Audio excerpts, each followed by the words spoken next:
Hey guys, this is Connor Cordova for FightersOnlyMagazine.com here today with the hybrid, Mr. Brendan Schaub. Thanks for taking the time. No problem, always, man. So, Brendan, last fight you looked stellar, knocked out Chris Tuscherer. He, wrestling background, do you feel confident that you're going to be able to keep this next fight on your feet?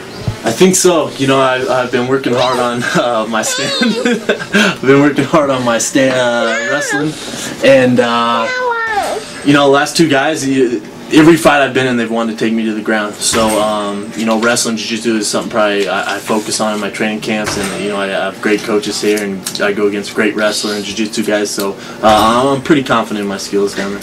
For your next fight, you're fighting Gabriel Gonzaga. As far as your unique skill sets, do you think either one of you are going to pose some interesting problems for the other? Yeah. Besides you punching him. Yeah, besides punching him in the face. You know, I think the X factor in this fight is my athleticism and my speed, and I think that's going to be the difference in this fight. You know, a wise man once said, Steven Tyler said, you got to know how to lose, how to win. So, coming off of that one loss, your only loss ever, how much did that teach you coming in? I mean, after that, you just went on a tear. What changed as far as your mentality or anything? You know, I'm more of a cerebral fighter now. When I was on the show, in my fights, even before the show, in the Roy fight and the finale, I was just going to try and make it a scrap, man. You know, I have a fighter's heart, and I was going in there just depending on my heart, and wasn't really thinking about it. So, for me now, you know, I go with the game plan, I stick to the game plan. I'm definitely more relaxed, and you know, I impose my will on the guys, but I'm definitely a thinking man's fighter now. Do you think training at altitude for this fight will play any sort of role as far as the pace that you're going to push?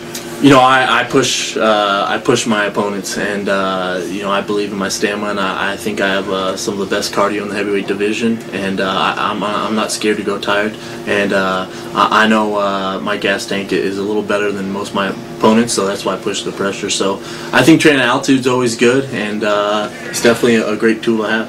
How much chest hair are you going to grow to counter Gonzaga in this I was fight? thinking about just doing a unibrow. Ah, that's good. That's good. You got to do something, otherwise it's like going to be polar opposite. Right? I know, man. I'm like a fish with no hair. He's pretty hairy.